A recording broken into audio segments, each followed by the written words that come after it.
Welcome back to High Flyers in STEM podcast, Greatness Has No Gender, where we celebrate the journeys of incredible leaders in STEM. In this episode, we're delighted to be joined by two trailblazers from Neurent Medical, Brenda Egan, Design Assurance Manager, and Norah O'Brien, R&D Manager. Brenda shares her leap from multinationals to startups and how finding her voice shaped the way she leads. Norah then opened up about pivoting from electronic and computer engineering into biomedical science, why curiosity and collaboration fuel great R&D. Thank you to our sponsors Finero, a multi-award-winning company that specialises in financial success for contractors, freelancers and solopreneurs. It's an absolute honour to host our guest today. Brenda and Norah, welcome to our podcast of Greatness Has No Gender, and I'm delighted to have you from Neurent. It's a few months in the making, Brenda, since we chatted about it first, and I'm really dying to hear about your stories, and I know you've given me snippets of what your career journeys has been like, so I'd love to maybe start with you, Brenda, and just give us all a little bit of a snippet into what got you into STEM, and I suppose a little bit about your career and what's got you talking to us today as a leader in STEM. So I guess my story is an up and down. It's not a straightforward path to where I ended up in Neurent. I guess if I flip back, I know it's quite cliche. In school, I was loved maths and all of that side of things. Now I went to an all-girls school in Limerick. And the selection wasn't there, I would say, for all the subjects. It was science subjects or maths and applied maths, so there wasn't a massive scope there. But I did the science subjects and I kind of had my path. And when I was picking for my leaving cert, I actually picked physiotherapy in UL. It had only come in, I think, maybe the year before. And I had it in my head that I would love to do a therapy and be working with people. And I put that down in my CEO, and that was what I was going to do. And then a teacher of ours brought in a professor from UL that he happened to be her friend. And he told us all about the course that he was the leader on. And he just sold me. It was pharmaceutical and industrial chemistry. I mean, you couldn't get further from physio. But I was like, you know what? That's what I want to do. He just sold me on that course. It always made me think if like maybe they brought in engineering lecturers or other lecturers, I could be in a completely different place now, but he sold me. So I did the CEO change of mind, and I went off to UL and did pharmaceutical and industrial chemistry. And as part of that, I actually did co-op in Boston Scientific. So I was there in the DA lab, and that started me, I guess, in what design assurance was and getting a little snippet into what you actually do in a medical device company. And it's not anything that's talked about in pharmaceutical and industrial chemistry. So it was quite different, but I really liked it. And I kind of had it in my head, you know what, that's where I'd like to go, I think. I was very unlucky. I finished college just peak recession. Oh yeah. And it was that time I was sending out CVs and I was getting back, we need people with experience. And I was like, well, how do you get experience unless you give me a chance? So I'm not one to sit around. So I went and sought out postgraduate work instead. And I got an opportunity in physical chemistry postgraduate lab in the university in Galway. So I moved myself to Galway.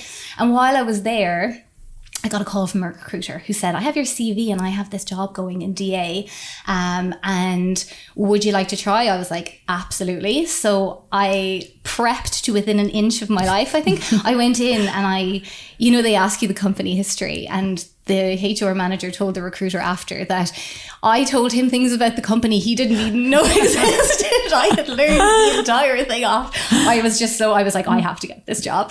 And I did. So that kind of started me on my design assurance road. So I spent 2 years there. And then I actually made the choice to go traveling. So I spent 6 months traveling in South and Central America with my now husband. And I wouldn't regret it. Like, I had to quit to do it, but it was fabulous. And you see a different side of life. And then I came back and I got another design assurance role. But we kind of had this itch at the time that we wanted to maybe go traveling again. But we kind of were like, oh, we should really start going into our careers more. So we said, why don't we go to another country? And I actually went and got a job in Auckland in New Zealand, in a med device company over there. And we were all set to go, myself and my husband, boyfriend at the time. We were heading off, and then we had this call one day from the HR department, and they were excellent in there. I think they take in a lot of people from abroad. A lot of New Zealand people leave, so they bring in people to fill roles.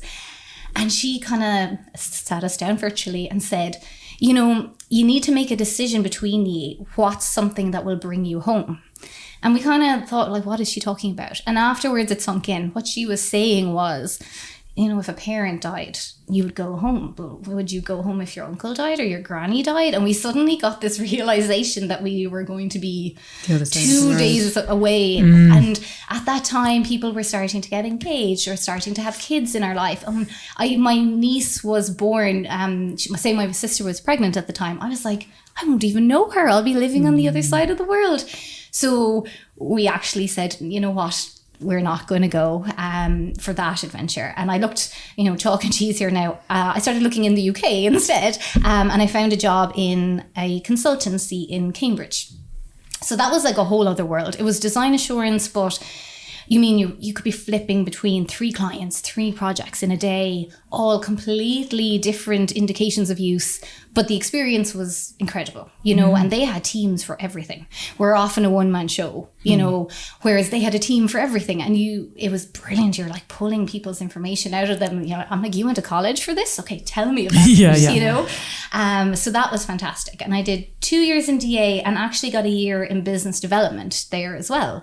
So that was like the other side of the coin altogether. But it was the business acumen then that kind of... and I got to do tons of travel, definitely not as glam as people think it is, you know yourself. And I got to see, I guess, you know, as an engineer, you used to give out that the sales guys were out selling things that you couldn't deliver. But then I got out there and like, I get why they do it. They're hustling all the time. So you got like a really different view of how it all works. So that was fantastic. But then we made the call of like, okay, we'll go back to Ireland now. We were there for 3 years. And I started looking. And I ended up in a place where I had an opportunity to interview in a multinational and then in Neurent, which was a startup. And I went in and interviewed, obviously, in the multinational. I mean, they had everything that you would want. And obviously, everyone I met was super professional and really lovely. And they had all the benefits and they had everything. And I knew the product and the company, and it was an easy sell. And then I went into Neurent. And, you know, obviously, the multinational, you think like, that's the secure job. So I went into Neurent with a bit of a like, what is this? And I think when the company's not established, like you don't know what they are, you are kind of meeting the people. And when I walked into the office in Oranmore, which was so nice to begin with, and then I met our founders, I mean, they sold me a vision, an aspiration for a product that was going to genuinely help people, you know, reach doctors. I would reach doctors. They had aspirations for the company and for the people in the company. And they really explained how, you know, we were the ones. We were all going to go on this journey together. Because at the moment, they were so early days. Like, it was there. The autonomy was there to build the company. And honestly, like they just sold me that day. I don't think I told them that. But, you know, I was like, this is where I want to be. This is what I know I want to do. It's a challenge, but this is it. So that kind of like started me 7 years ago in Neurent in senior DA. And obviously I come to DA manager now. But like the company has grown. Like it was bizarre at the beginning. I walked into an empty office. Like, would you ever, you know, 2 desks for them, 1 desk for me, set up with 2 monitors and a keyboard. And it was like, okay, well, we've got to go to the States and do some, you know, doc meetings and investor meetings. So here you are. Hold the fort. Yeah, hold the fort. Yeah, and lock up on your way out. And you know, you generally start and you get given SOPs to read. And I mean, nothing existed. It was a blank piece of paper. But that was the fun of it. It was like, it was scary, but it was very energizing and exciting. And then like we grew from me to 4 of us by Christmas. And then after that, I think we were flying it. There wasn't even a consideration anymore of like, what's going on? We were just going for it. We were all of the same mindset, all of us and the founders as well. And we just, that was it, you know, and never looked back since. So... How exciting and how different from anything, and scary a little bit. Yeah. But I guess you were at a really good place in your life that you could take that risk. Isn't that everything as well? It's timing with a lot of that as well. Definitely timing. Yeah, because I didn't have the mortgage, didn't have kids yet, and I people did say, but, don't you want those things? And it's still going to be risky. But that was the time to do it. That was the time to do it. Yeah, definitely was. Look, they had me sold. Yeah, and it clearly paid off. So it's good. How about you, Norah? Was your journey very different to Brenda's, or? Yeah, for sure. When I was in school, I think I was drawn, also in an all-girls school. So I didn't have a full range of subjects, unfortunately, to pick from. But I was always drawn to those. Logic, loved maths, loved the sciences. So like that, I was focusing on the things of what I enjoyed. It was the first homework I did when I came home. There was no other way to look at it. That's the thing that came out of the bag first. So I think going into my Leaving Cert, that was I went for maths and physics and chemistry. I was focused on those and I enjoyed them. I loved the kind of logic and reasoning from them. But similar to yourself, when I went to, okay, how do I put this into a career? I also used my change of mind form. I had financial maths and economics down.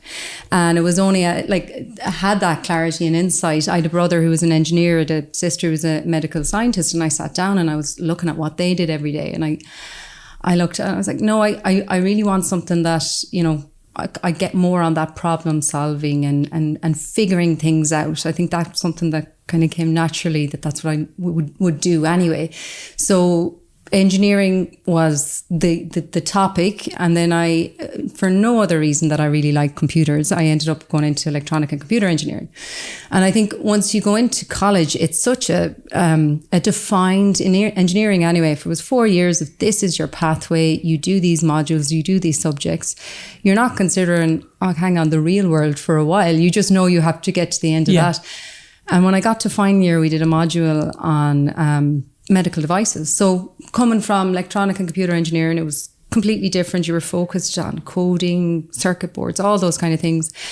And then we had a guest lecturer come in and speak about, the first module was the design of pacemakers. And this, cheesy as it is, light bulb moment of, okay, I'm here talking about electrical circuits. There's the actual electrical circuit of the human body. And that really fascinated me, because I was going, okay, this is something, and Galway is a big biomedical area, and I'm from Galway myself, so it was something that in my head I was going, I think there's something here. I'm interested in this, and I had worked in Dell for my placement, so I'd seen the multinational. I graduated and went on to work in Boston Scientific, but I had that itch in my head all the time to kind of go, I moved in, I was working as a validation engineer, and that was a great experience. But I had that in my head of the biomedical field as a whole here. What else could I do with it? So I went back and I did a master's in biomedical science. And that was a complete grounding, because I went from that, behind a desk or tinkering with something into a lab and working with cells and doing a complete departure, looking at anatomy. It was a complete departure from what I had done before. It really opened up my mind of there's so many places you can go with this. There's so many areas you can move into. So that was a year-long full-time course. So I had to take that decision to stop and go back as well. When you're out and you're earning money, that's a decision that you need to go back and just plow into it. But it was one of the best decisions I ever made. And through that course, a couple of our lecturers have had their backgrounds. They all seem to have their own startups going in the background. It was gas. Everyone seemed to have something going. And from that, I really got I want to try a startup. I want to see what that's like. So quite quickly after we graduated, a company called Neurent Medical were just getting established. And I vividly remember they were looking for a mechanical engineer. And I was coming in with electronic engineering, no mechanical, biomedical base now, and a master's in that. So, and I remember being on the phone going, no, just let me in to talk to you. And I swear, I know this is what I want. And joined Varian, actually in employee number 5, which ironically in Neurent, I was number 5 as well coming in the door. So maybe there's something in that. But again, at that stage, I knew I wanted the experience of a startup, but I didn't know what it was I wanted to do. Did I want to do manufacturing, design? Where did I want to go? So I joined there as an R&D engineer, but I got the opportunity. Again, it was a small company. It's grown massively now. I got an opportunity to wear many hats and try loads of different things. And I loved that. I loved the trying loads, no day was the same. No 2 days were the same. So I think my experience there gave me a bit of a draw for startups. And again, it's very similar to yourself, Brenda. When I was looking at Neurent, I was also looking at a multinational, and I had my 2 interviews on the same day. So in the morning, I'd met with them, and I think it was like a 2.5 hour interview with the first company. And like that, it was a great role. There was loads of opportunity, loads of room for growth. And I remember getting in the car afterwards and driving over to Moore, and I was running because I didn't think the first one would take so long, and I was wrecked. And I remember going in and again meeting our founders, and I think I really enjoyed the interview. Like, there was no other way to do it. I came out energized, considering I'd gone in deflated and wrecked, going, God, I don't know if I have it in me now to go into another interview. I stayed in there 2 hours. I like, they really dug deep, but they really sold what they were trying to build as well. And to your point, Brenda, when we came in, there was so much focus on, we had a job to do. There was nothing there. It was bare bones. We had to set the place up. And we had an idea, a proof of concept that they had found, and it was to bring that to the next level. It could very well have been just do that and get it done, but so much focus was placed on building a culture from early days. I think, coaches were brought in. We really focused on, like, each one of us had done a leadership development with individual coaches, because we all had our place in the team. And I think that culture that was built at that stage, we're all very protective of that now. Even as we have grown, like you say, it was us for a period of time. We're both there 7 years. 7 years, yeah. This month, so 7 years later, we're 60 plus people, and that's something we've really always tried to keep a hold of, that culture, because it's the thing that kept us, and it's the thing that kept us coming in every day. And like that, the challenge of, there is no roadmap here. You're calling the roadmap. You're creating it. That was really empowering, because, it can be a daunting thing to come into, we had no lab. It was from that, the first thing you're doing is, I better buy a microscope to Our first product, we built, like, putting things together and trying different prototypes and, engaging with different suppliers and things like that. We were trying everything with such an open mind, and then to be here 7 years later, 3 products forward, it's been a great journey. So. And I think that culture is huge. And Brenda, you spoke about that before, even when you're hiring now, it's really important. It's not just hire for skill. And we speak about that in throughout life. It's like hire for attitude, train for skill nearly. 100%. So that's really, really important. Brenda, you've worked with both startups and established companies. How does leadership need to adapt for those different kind of environments? I guess for me, the established companies I've been in, and I mean, some have been very big. The company in Cambridge was 500 people big, 150 of which were in medtech, and then there was 2 other departments. I guess back then I wouldn't have been in a leadership position. I would have taken a technical leadership position, but I wouldn't have been leading individual people. So I would look at it as, how did I view the leaders, I guess. And I mean, leadership is key, and it's something I'm really trying to work on myself now. And as you know yourself, I've just hired someone who is a graduate. So I'm like, this person needs me to help him to get to, where he can get. And that's really key. And I have been lucky in the bigger companies that I've had some excellent leaders. I think sometimes, there are programs in place and people do that. Not everyone has the same vision of leadership, I guess. But I've learned over the years, I guess, and what I see it as, and I've really tried to bring that in. And it's something that's very important in Neurent. Like, we're the type of company where it doesn't actually matter who's in the room. You can sit with a manager, you can sit with a graduate, you'll sit with the VP or the CEO, and everyone is speaking the same way to each other because everyone is an equal. And I think that's very important because it sends out a message that, we're not here in levels. And sometimes maybe you miss that in in the bigger companies, because you're not going to sit in a room with the CEO, because why would you? But we're lucky, I guess, in Neurent and in the smaller company to get those kind of opportunities. And I can't wait to get my new graduate into a room with our CEO and see what happens. But you know, that opportunity is there, and he will learn from everyone he works with in Neurent, because like we give that opportunity. So would you say leadership qualities are different for the environments, or is it different for the individual?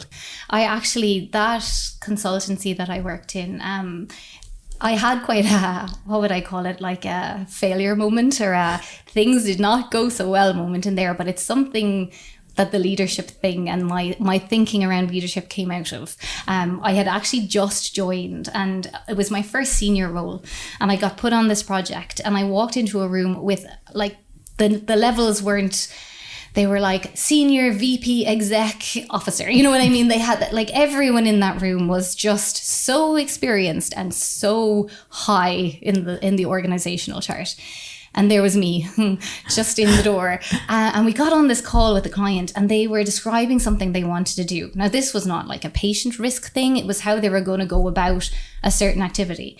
And in my head, I was like, I don't think this is right. But I totally lost my voice entirely, because the room was just so high and everyone knew so much and no one else said anything, that I was like, surely I must be wrong, because no one is saying a thing.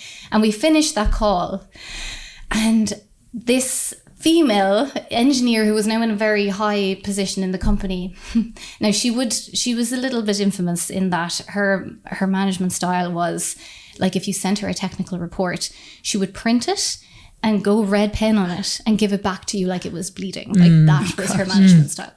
But she absolutely ripped shreds off me in front of me, but as if I wasn't there. She was like, I can't believe that we had that DA engineer in the room. She was rubbish. She said nothing. I'm sitting here. And it like put me in a place that I was like, oh my goodness. Like I felt terrible from it. You know, I was like, am I even any good? How did I get in the door here? Like, and it probably took me a little bit of time to get over that. But it taught me, one, to trust my instincts and find my voice regardless of who's sitting in the room. But in terms of the leadership, what it showed me was I never, ever want to be her. I don't see it. Maybe she believed that pushing somebody down got them to come back up. And I might say, okay, I'm telling the story, so look, maybe that happened. But that won't happen for everybody. And it's just not the way to do it. And I really took from that this is not leadership. This is not how you get someone to become a better engineer or the best. And I genuinely believe that, you know, she was there with her title, but like your legacy in a company, if you leave in the morning, is not your title. And it's not even like the systems you set up or the documents that you make, because someone will just go and change those again. But I really believe it's the people that you lift up with you. You know, like your legacy is the people you leave behind, who hopefully will just step into your place when you go, because that's what you're working to do. And that's what I took away from that.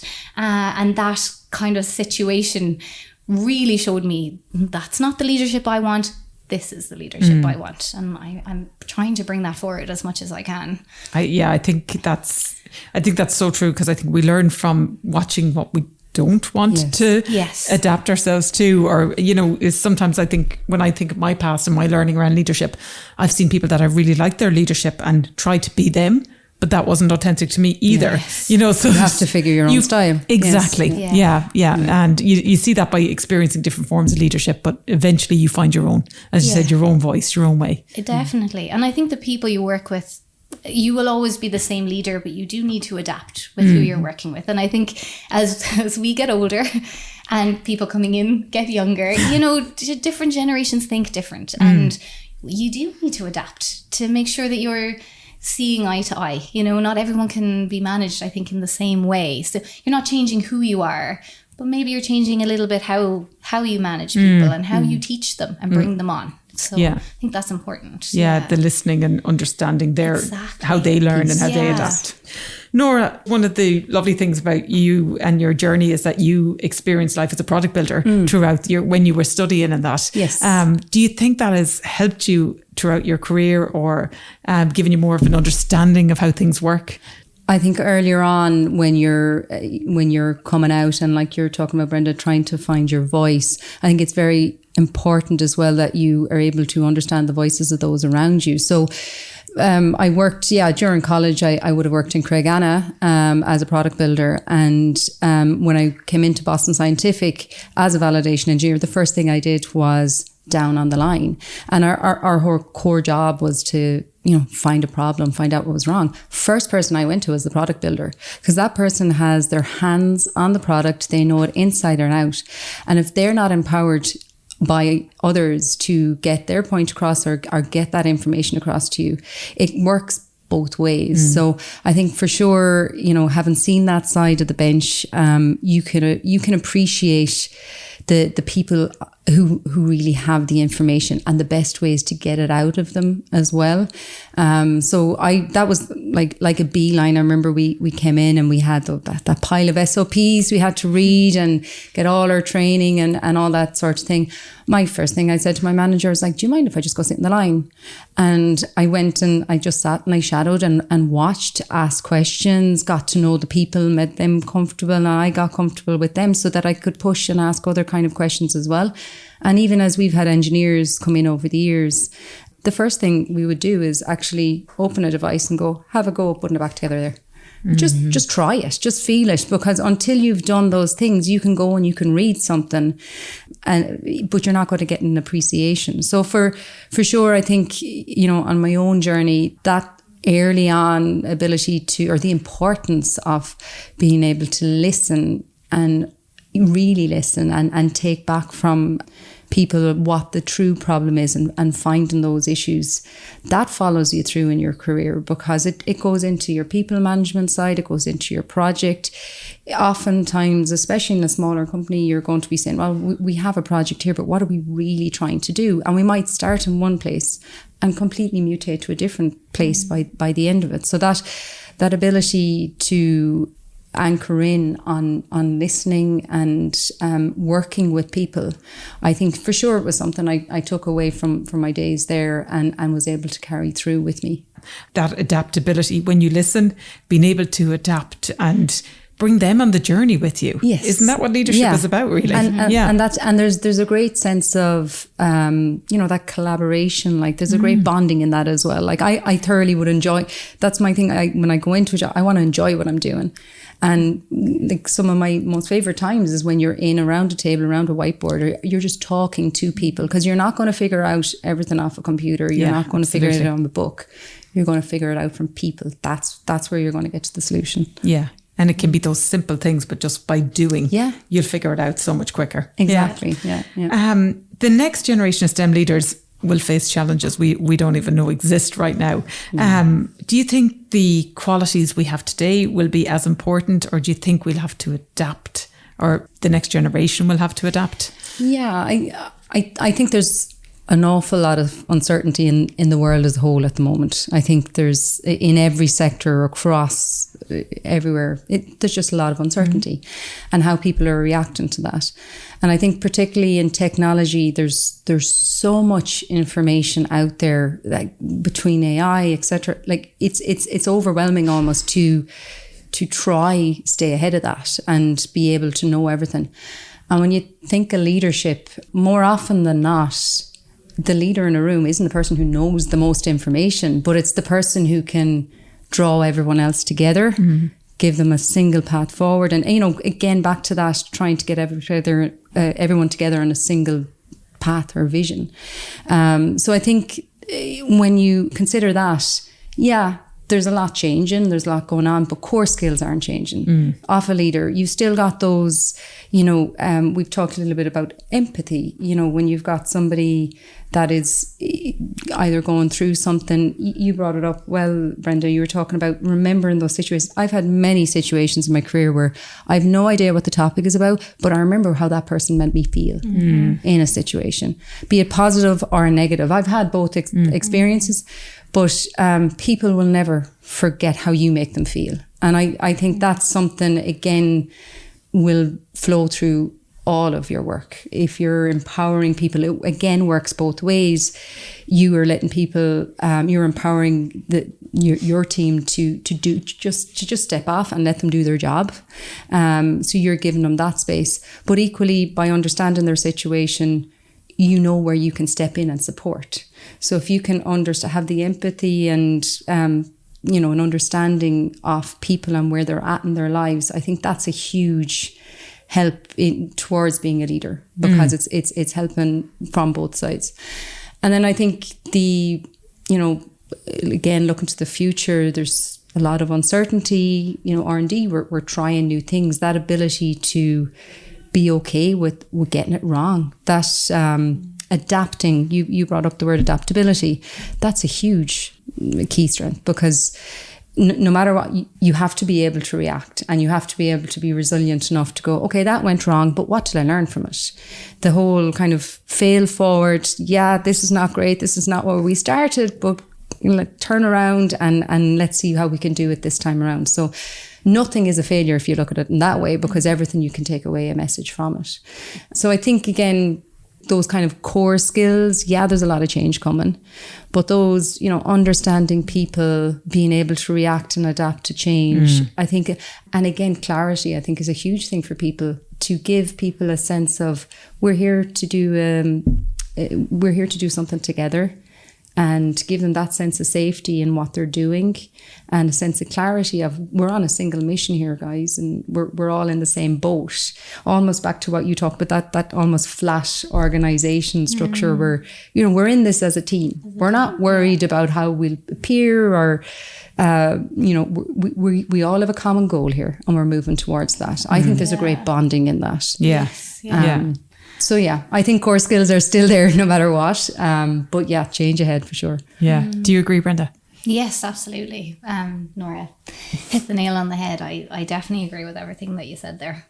I think you're right. I think leadership is authentic. It's creativity. Yeah. It's showing them the path forward. As you said, it's not straight path all the way, but and that won't change. There will be, of course, change and adapting to change, but that will be part of it. Do you remember the first time your voice shaped something bigger than you? I guess I had a little bit of a personal win when I joined Neurent first. I guess because we joined, again, blank piece of paper, nothing there. And as Norah even said, when you started in Boston, you got your big stack of SOPs. People were going to start joining the company. We were going to start designing things. So we were in the lab and we were trying to work with units and see what we could do with it. But we had no systems or no processes and nothing to build that on. And as a med device company, obviously you need that. So as a personal goal, I guess, between myself and our quality manager at the time, we took on building those processes and, getting the mystical ISO 13485 certification. And I started in September, he started in October. And we got into it. I read the most interesting book ever on risk management that was as thick. I don't know how anyone has that much to say about risk management, but someone did. And I read the whole thing and thought about how I wanted to do it. And to be given that responsibility, that's like, this is how we as a company from now and forever really are going to do risk management and going to do design and development, the foundation under every single product we make from now until forever, is huge. And as a younger person and as just come in as a senior engineer, I was, it was fantastic to get that autonomy. And I know it's not the sexiest thing, because at the end of the day, it's this foundation thing that no one really thinks about. But without there, that, there's no building. Yes. But so for me, then we started writing these, and we based our first certification on what design assurance does, which is design development and risk management. And we started that in October, and our auditor came in February and awarded it to us. And to get that in that short space of time and know that it is done exactly how I want to do it. Yes. But you join a company and sometimes you're like, why do you do this way? This makes no sense. And now I'm like, well, we're going to do it my way. And I mean, that's what's still there. And for me, that was like a personal win. Yeah, and, absolutely. And yeah. it's not something that I guess you shout about a lot. But I always have that, you know, I see the cert on the wall. I'm like, I did that. And like, obviously it was a team effort, and Norah had input, and our Cathal, our other R&D manager, and our founders. But, you know, I really took that on and drove that. And I was so happy when we got it. So that for me will always live on as something nice that I know I did. Absolutely. And a big win, not just something small in relation to that. You know, it really is. How about you, Norah? Anything that stands out? I think, you know, building on a lot of what you say there, that sense, we often mightn't have that confidence in ourselves to go into something like that. But there was a great sense of trust placed in us to just, you know, this is, you know your job and go and do it. And I think, for sure. I think the time in Neurent, I remember many of those sessions on whiteboards. And like I say, the fact that we came in and we all kind of had spent that time building our relationships with each other. One thing we had talked about is rock throwing was a term we threw out early on, which sounds quite negative, but it was almost that ability to challenge each other and walk out of the room and say, let's go for a cup of coffee. And it's the best way to get to that solution in the end, I think. So yeah, I think in terms of the question being, you know, a time you found your voice and moving forward or kind of a win, I think quite early on in my career, I remember a colleague of mine and saying to me, no one's going to know more about what you're doing, the specific application. You're going to have experts and, you know, people have done different variants of it over the years, but what you're trying to do right now, you're the person that knows that. So know it and own it and bring it into the next space.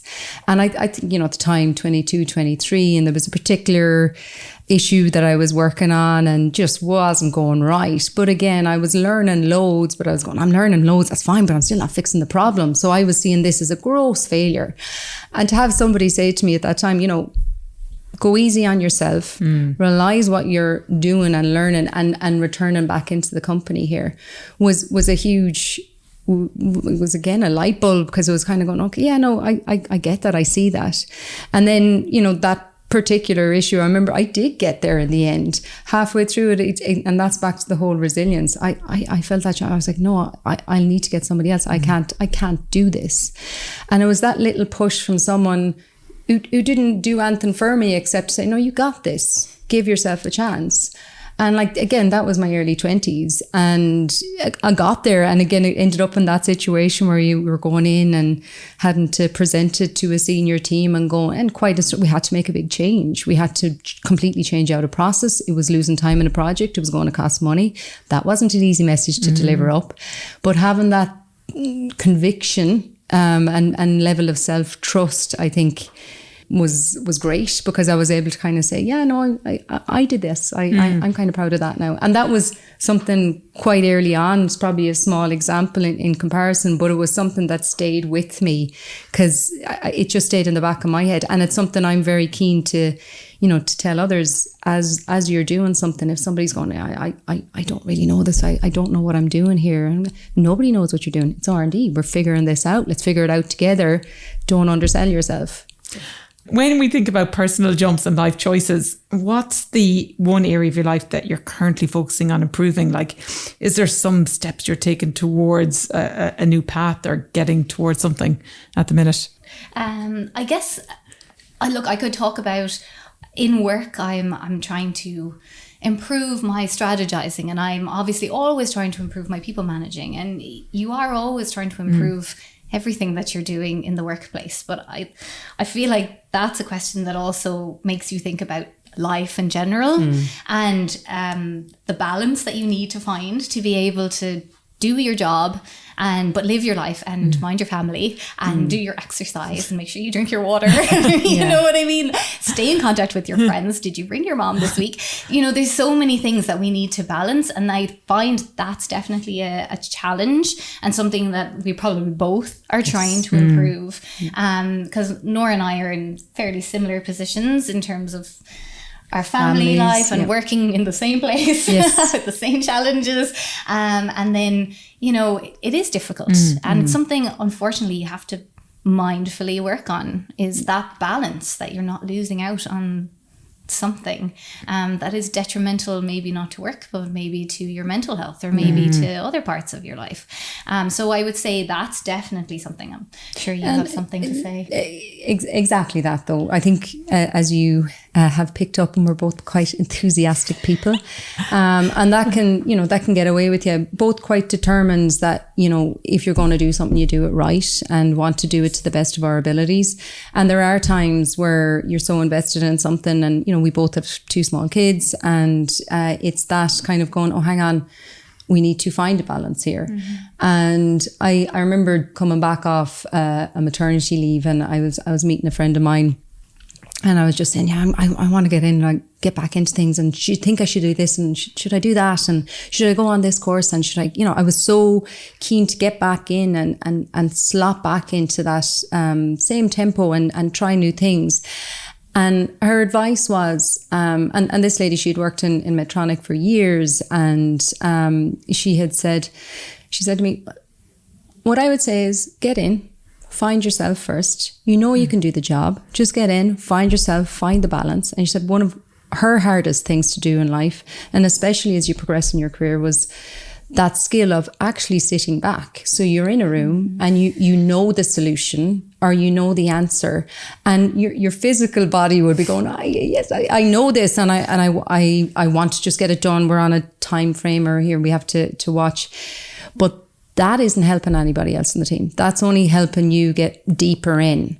And I think that knowing that the delegation piece of it, bringing others along, empowering others that can do it as well, that to me, like she said, it took her years, that ability to sit back. It's such a strange way to describe it, but the ability to sit back, she said, it was something, it took me years, but she said, the minute you start doing it, she said, you'll see what you bring out in your team. And it's true. Again, we're 60 plus now, and you're doing so many pieces. But I think, again, if you come into work and you're in the mindset, you've got your balance, you've got your yoga, you've got your run, whatever to balance yourself out. You come in, you're showing up as a completely different person. And if you're showing up as that person who can, you know, more actively contribute or more actively guide whatever it is you're doing, I think all round it makes for a better role. I think so, and I think it's good for your peers and people in, I suppose, growth positions in the business to see that that balance is possible. And that delegation is there. And as you said, that helps everyone grow. When we're talking about challenges and self-doubt, and not that either of you have any of that, but can you share a time when you've kind of had to grow into a role, or maybe you had to lead before you fully felt ready? Absolutely. I mean, I entered into the company and it was a fantastic opportunity. There was so much going on. I think you get so excited sometimes by the opportunities in front of you, and then in the realization when you're sitting there, something like that puts that doubt in your head. Am I actually able to do this? And obviously it wasn't a people leading thing. Is from a technical perspective. I was that person on the project, and in that moment, I did not speak as I should. I mean, look, I fixed it the following couple of weeks later. I came back, I found my voice, I put my thoughts together. But the doubt sits in your head for a while. It absolutely does.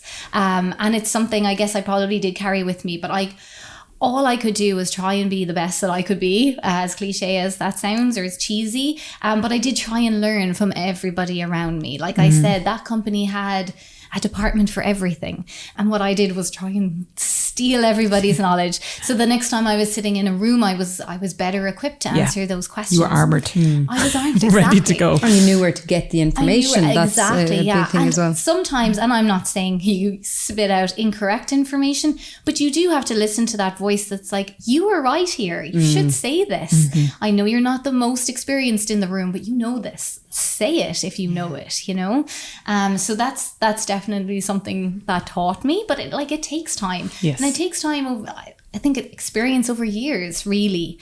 And meeting strong people in life is always really helpful. You know, you meet people in your workplace or even in your personal life, and like that person with you, Norah, who said, you've got this. Yeah. It's like, you do need those people in your life as well, you know? So I guess that's what has brought me to where I am now. And like, I can only hope that I will get better again, because I'm definitely not the best version of myself I will ever be. I hope to, you know, always improve. So I'm always learning, always trying to get better, but trying to be easy on myself at the same time.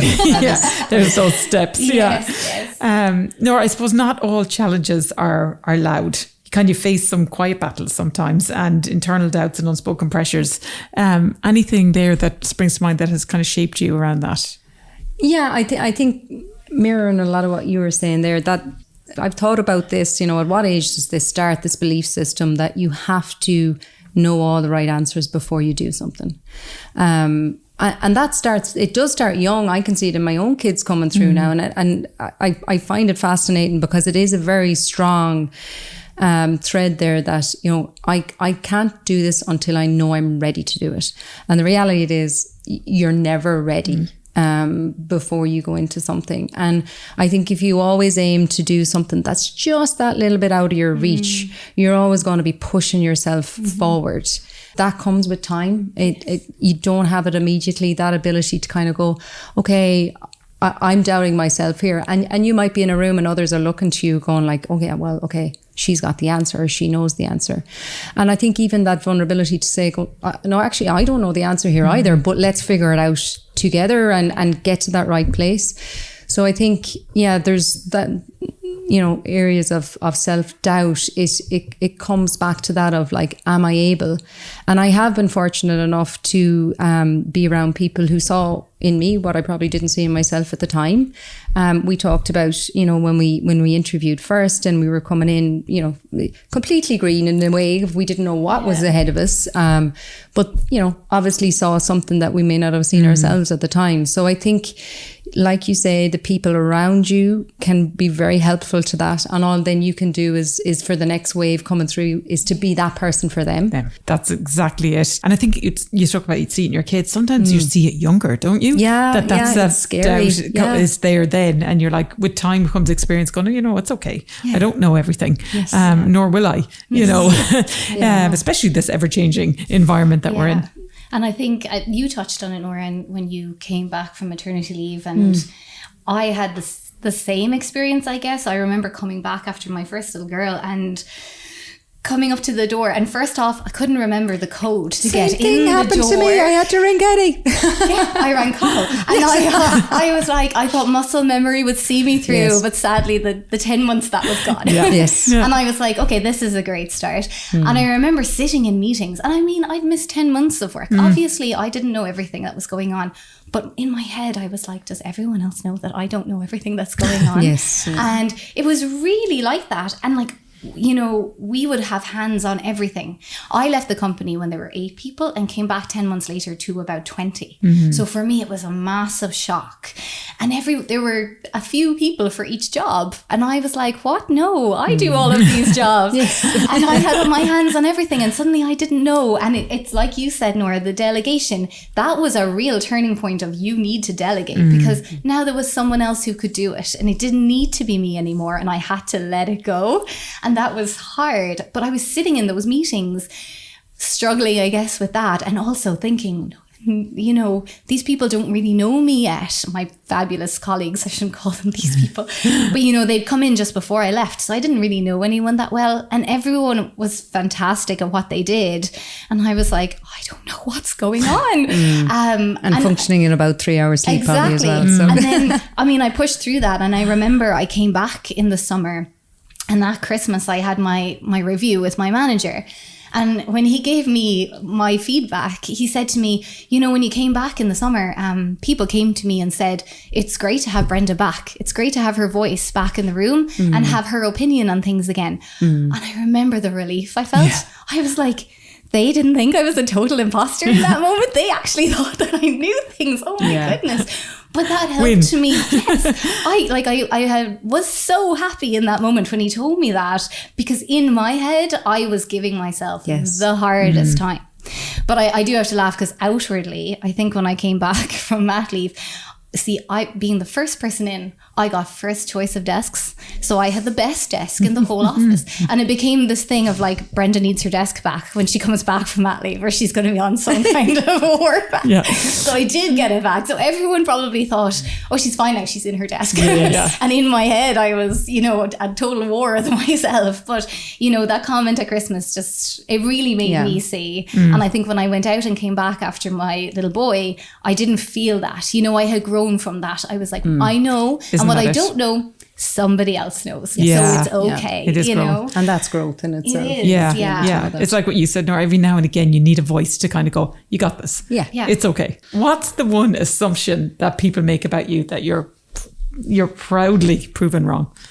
I guess for me, because I started off in chemistry and now I've moved through all these different places and I've ended up in a design facing role, that I like that. That's a different spin to what usually happens, I guess. There are certain places that people go when they do science courses or whatever. And I think this one is a little bit of a spin on that. So I like that I've ended up where I am. I do always face that, like, it's not imposter syndrome, but you know, that I didn't study engineering. Yes. You know, it's always there and it'll always be in my head, I guess. And I'm standing in a room with all these R&D engineers and I'm like trying my best to keep up with them.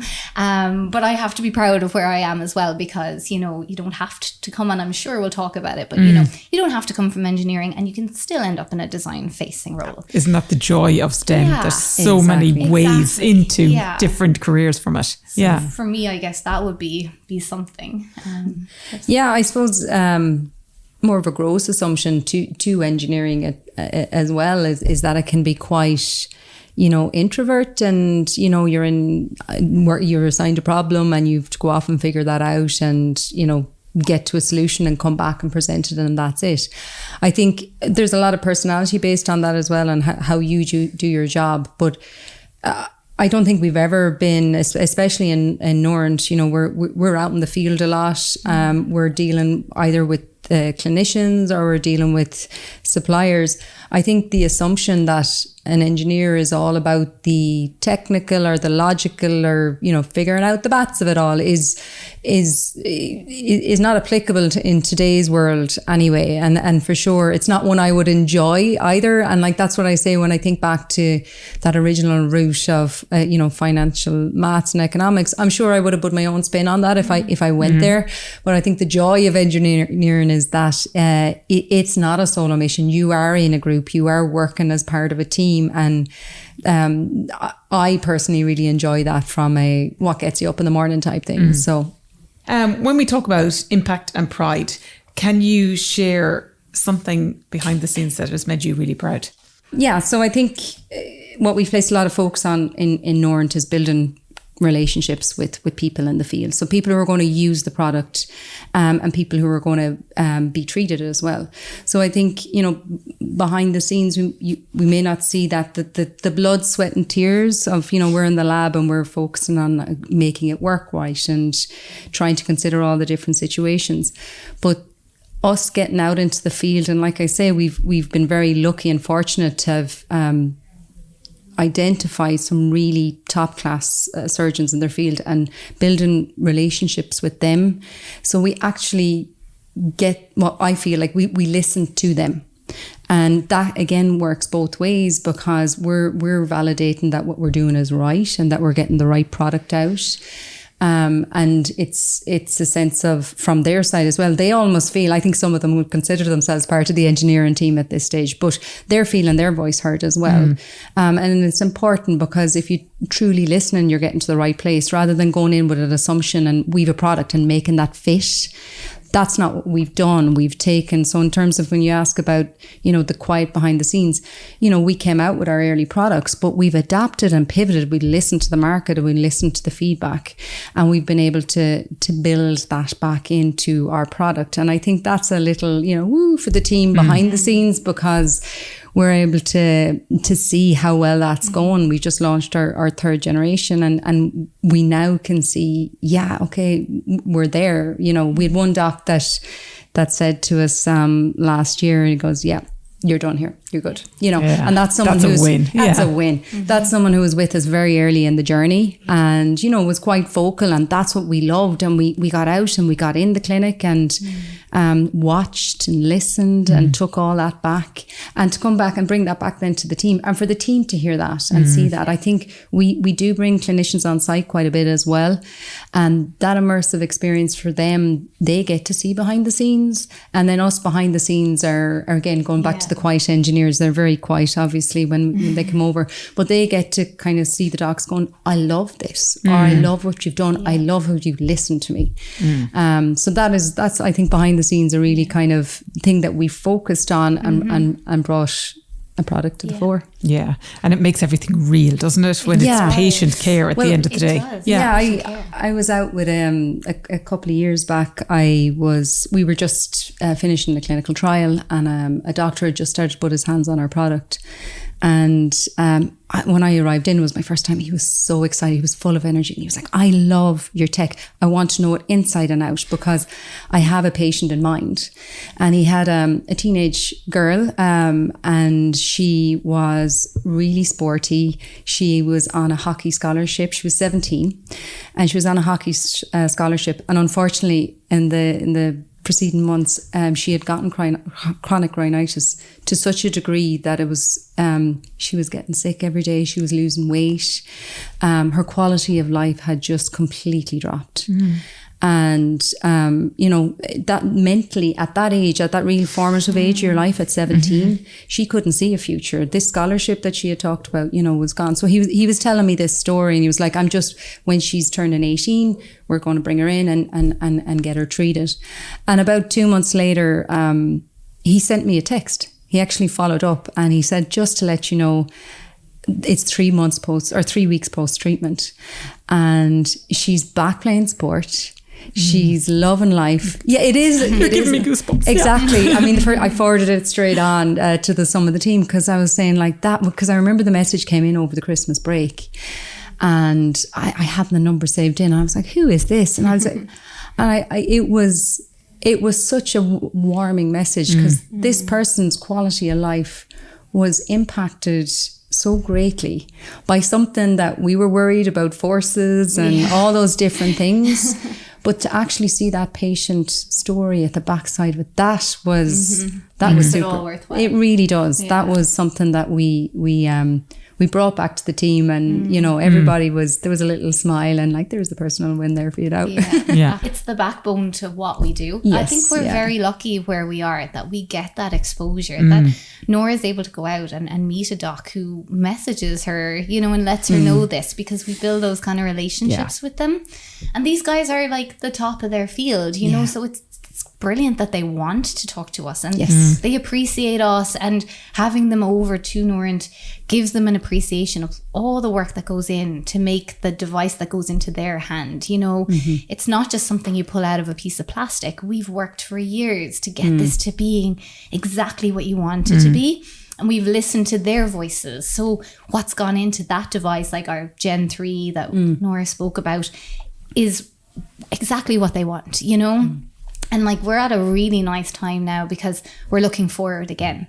And it's that time we get to engage with them again. And what else do you want? And what else do you need? What's next? What do patients need? You know, what do the people out there want us to, you know, to work on? And that's really energizing in what we're doing, you know? So, and like, we're manufacturing as well for ourselves now. So we're making it ourselves. So it's designed and it's built and it's sent out in-house, you know? So we've got it all. I think it brings us lovely to the point where, you know, what advice would you give to someone thinking about pursuing a career in STEM? I think that curiosity is huge. That willingness to try anything. And it touches on what I talked about earlier on, the belief system that, I have to have it right. I won't do it because, you know, I might fail, or I won't do it. Or, you know, I mightn't get the outcome that I'm looking for. So I think that willingness to try anything is the only thing that's going to let you truly figure out what you like to do. So I think that misconception of, you have to be 100% when you're leaving school or when you're leaving college or that you know what career you're going to get into. The thing with STEM is you have, like I say, when I went back and did that master's in biomedical, it opened my eyes to why I was just going, okay, I'm either going to end up coding or down the hardware route. Yes. That's where I'm going to go here. And then I think that just opened up my horizons to going, okay, no, there's actually a world here that I can go into. So that curiosity and willingness to try anything, to figure out what you love, every job is going to, that's going to pay in return for you. And again, we touched on it, that it's somewhat related, being okay with not getting it right the first time. Mm-hmm. Maybe you go into something and you don't like it, but you go, okay, now I know I don't like that. Mm-hmm. So I think, and the ability, I keep coming back to the word resilience, but that ability to bounce back from when something goes wrong is inherent to all parts of STEM in my mind. In life, true, but in STEM in particular, because it's so focused on a problem and you're trying to find the solution, but the solution is not always the first one.